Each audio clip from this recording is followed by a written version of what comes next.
Good day to you, Jason here, Birchfield Family Farm, Oxford, Ohio. We're running grass-fed Red Devon cattle, St Croix sheep and chickens in a rotational grazing system here. Good word today comes from Thessalonians chapter 4.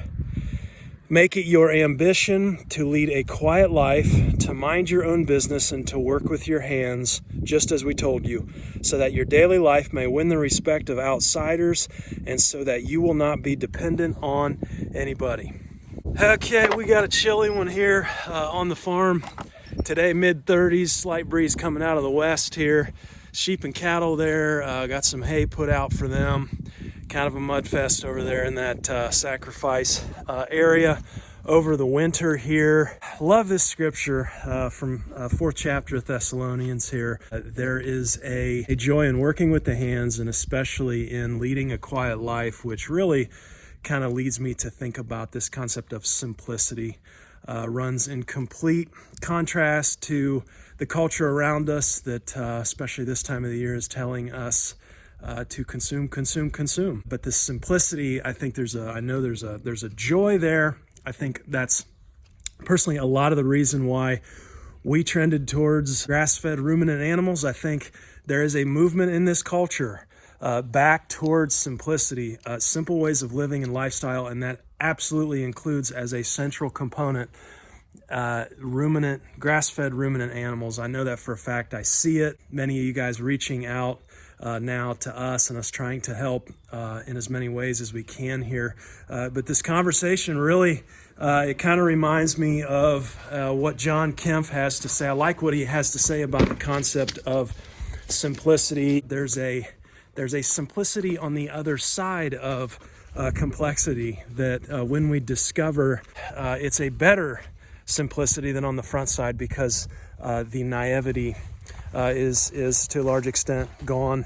We approach any kind of a skill or a new task or trade, and there's a simplicity on the outset, right? We look at it and, welding or woodworking or whatever, I can do that. That doesn't look too awfully complicated. We get into it and suddenly realize, this is harder than I thought. This is going to take some skill, some practice, whatever. And then we push through that and we discover then again the simplicity on the other side of complexity. Love John Kempf, Regenerative Ag Podcast. I wanted to share that because today we're going to be talking about a forage test that we had done here on the farm, and some pretty interesting results here. We sent 5 samples off. I tested our first 3 cuttings of hay. I sent in our homemade silage. You guys know we were going over that on that last video. Tested our homemade silage, haylage, I guess you would call it. It's not corn silage, it's haylage, grass clipping haylage that's fermented there. And then the last thing we tested, I know we've been kicking around this idea, and I would like to do more of something called stockpiled grazing over the winter. I just went out to an area that really was largely untouched over this past season and just clipped down some forage, and I also sent that in. So 5 different samples here. I tested through Ohio State University. They have a sustainable agro-ecosystems laboratory in their College of Food, Agricultural and Environmental Sciences. I did overnight the samples just I wanted the readings to be as accurate as possible, especially with the fresh stockpiled stuff I had cut. You would not need to do this, just for hay. It's not necessary to overnight. Hay's already pretty well dry. But it was that silage and then that stockpile I wanted an accurate reading on. Each test was around $20. Very happy to have these results back in like 3 days. I'm not affiliated with Ohio State in any way. I'm just happy with the service they provided. I will link to their testing in the description. Also, I'm not giving veterinary or livestock nutrition advice here, okay? I'm just talking about our experiences and observations. Take what you can use, let the rest fall away. Okay, so diving into this here is a sample of what we got back. Now, you'll get back one of these sheets here for each sample you send in. This is first cutting hay. You can see here, we've got everything from dry matter, crude protein, ADF, NDF, minerals, total digestible nutrients, RFQ, which stands for relative forage quality.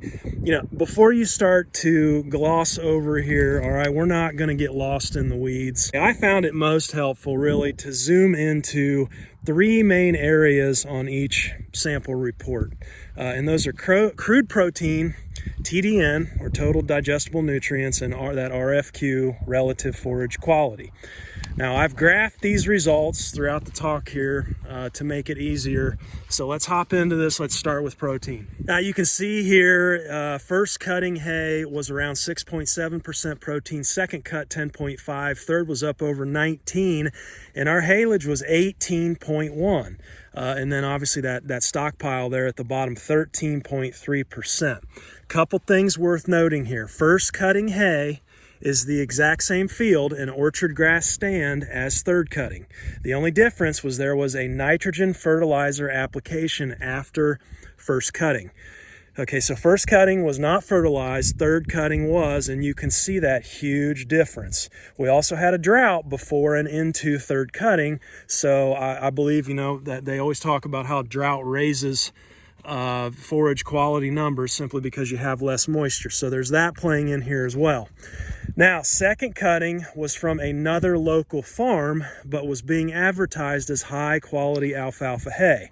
In our area, you pay one price for straight grass hay, and you pay a higher price for alfalfa hay. Generally speaking, with the thinking that alfalfa hay is higher quality, meaning more nutrient dense and, of course, higher protein. Obviously, though, when compared to our third cutting, that was not the case. And I was tickled pink at how high our homemade haylage tested there, up over 18%, and then that stockpile, holding its own into mid-December here at up over 13%. At the bottom, you can see crude protein requirements for a cow, highest at early lactation, and you can see third cutting hay and our haylage are really the only two samples that will meet those high requirements in terms of crude protein. But just regular full-grown cattle maintaining should be able to make it on any of these forages based on the sample numbers. We've talked about this last video set around 7%, a little bit higher is good for just regular maintenance on cattle. So we know protein. We know those results here. Well, why not just stop here? There are two very other important factors, which are energy and digestibility when it comes to livestock feeds. Basically, who cares if you have a 20% crude protein value? If only 2% of that is digestible, it really doesn't amount to much. So for energy and digestibility, we have to be looking at those two. And for that, we're going to take a look at total digestible nutrients, or TDN, and it is simply a measure of the energy content of a feed or forage, and the calculation is based on the digestible components of a feed, including carbs, protein, fat, and fiber. So this next chart here puts crude protein next to TDN for each sample, and let's get a more rounded out picture of what's really going on. As you can see here, look at that homemade haylage, up over 67. So in terms of ranges for TDN, low quality hay, 45 to 52, mid quality, 52 to 58. Anything over 58 on a TDN is considered high quality. So all our samples falling into that mid to high quality range. One thing I do want to point out is that stockpile. That's our lowest energy source of all, lower even than that first cutting of unfertilized grass hay. This is where we struggled in late gestation, okay, with one of our ewes several years ago. It was energy, and it was getting enough in late winter and late gestation. In the last 6 weeks of gestation, lambs are putting on 80% of their weight, and it's extremely important that both protein and energy levels are kept up. So when we had a ewe go down several years ago, when the vet came out to help us, that's what he gave her. He gave her energy, and it did actually get her back up. So I think, doing grass-fed energy is a huge challenge this time of year. Look down below at those protein and energy requirements for ewes, late gestation twins and triplets, is really where it gets hard. You can see 10.5% protein and over 66% TDN required for late gestation twins. So we really only have one sample here out of all these that meets the need, and that's our homemade silage or haylage. And who would have thought? And those numbers on U requirements are from Penn State, by the way. And the last chart or metric I want to look at here is I want to highlight this RFQ, or relative forage quality. This is a newer, better measure of forage quality versus something like an RFV. RFV was relative forage value, and it's newer and better because it actually uses TDN in the formula. So again, we're not going to get lost in the weeds here, but I will say this: if there was one number I had to look at and go off of, it would by far be RFQ. And in fact, some major hay producers will provide this number to potential buyers to demonstrate higher hay quality, basically to prove that, hey, here's the number. But let's look at this last chart here, which is again all 5 samples showing both TDN and RFQ. My goodness gracious, look at our homemade haylage.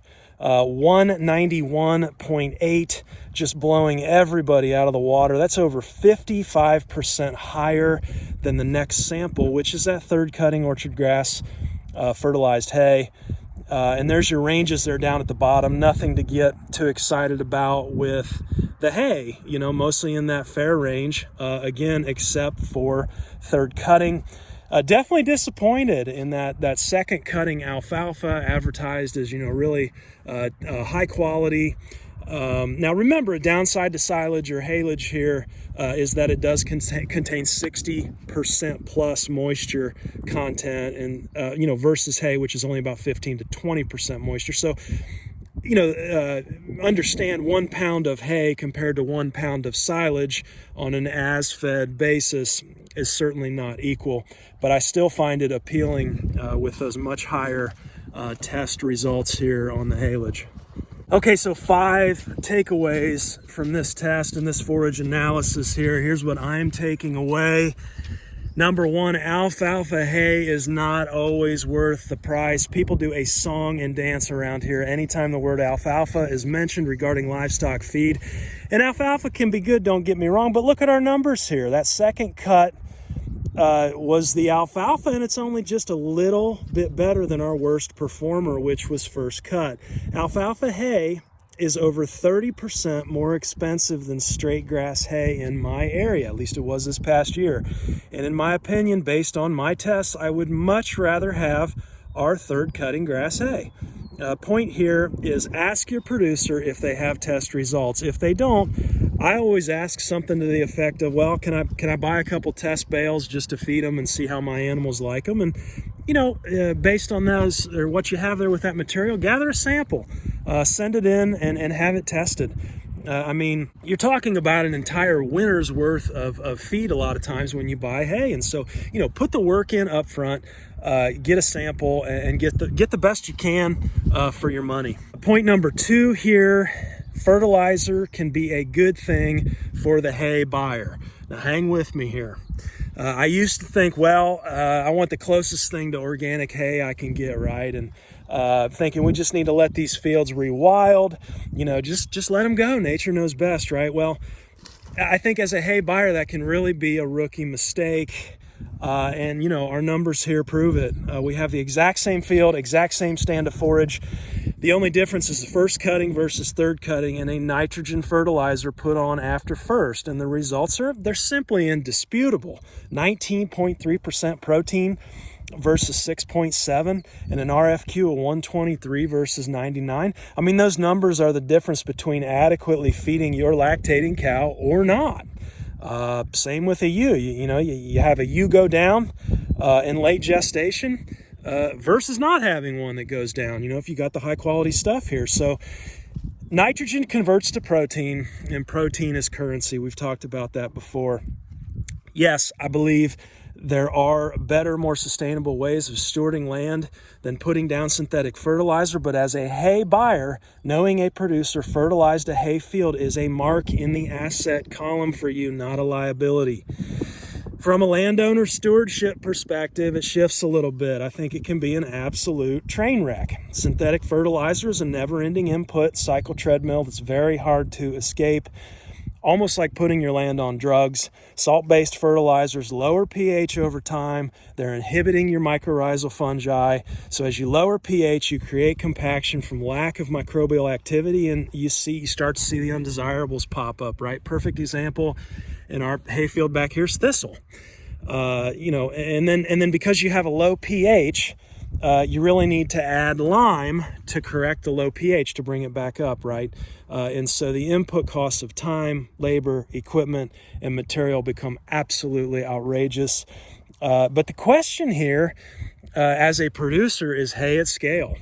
Okay, and again, it's about context. Every time I buy local alfalfa hay, it's loaded with thistle. Maybe that's why. But practically speaking, from a numbers standpoint, higher quality hay comes from stands that have been fertilized. Number 3, grazing stockpile over winter is possible, but as a grass-fed beef and lamb producer, you have to be calving and lambing after the grass comes on in the spring. And I think it helps to acknowledge that the most difficult time will be mid to late gestation, as you're making that transition from stockpile onto greened up pasture. Looking at the numbers on stockpile, it appears that protein is adequate at 13.3, right? At least for a ewe in late gestation with twins. We saw there she only needs 10.5%, so we're good, right? Well, but it's that energy where we're coming up short. Again, she's needing 66.3. We're only testing at a 54. Also, I think there will be further drop-off and deterioration as we progress through winter here. And I may even test this stockpile again, as we get into late January. I mean, what's it look like at Valentine's Day, mid-February? What's protein at? What's energy? I mean, certainly as we continue to get colder, that's going to continue to deteriorate, and we'll see those numbers decline. I don't know. We may just test again. The fourth takeaway here is hundreds of thousands of dollars of huge haying equipment does not mean you make the best hay. Okay, those homemade grass clipping haylage numbers are undeniably better than any other option on here. You can make this stuff with a push mower and a bagger and an airtight 5-gallon bucket. Okay, it's wonderful.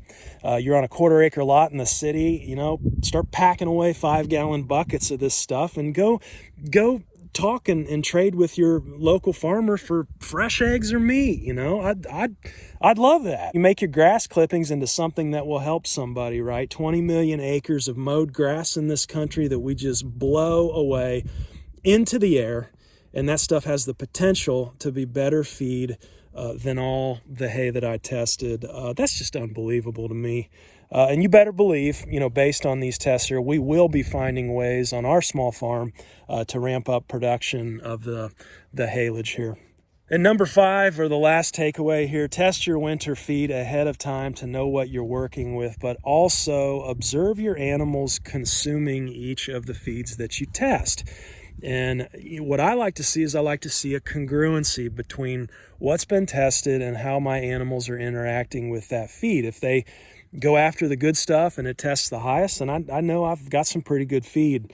For example, I can put any of this hay that we tested out, but when I throw out our homemade haylage or silage here, both the cows and the sheep, they leave the hay and they go gobble up the silage.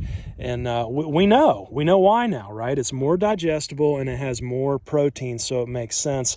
But again, if you don't test, it's largely just a game of speculation. So we will be having more conversations on stockpile grazing. It's something that I want to move towards here on the farm. We've talked about this before, but anytime you have harvested forage and you compare that to grazed forage, on average, you're 4 times the cost.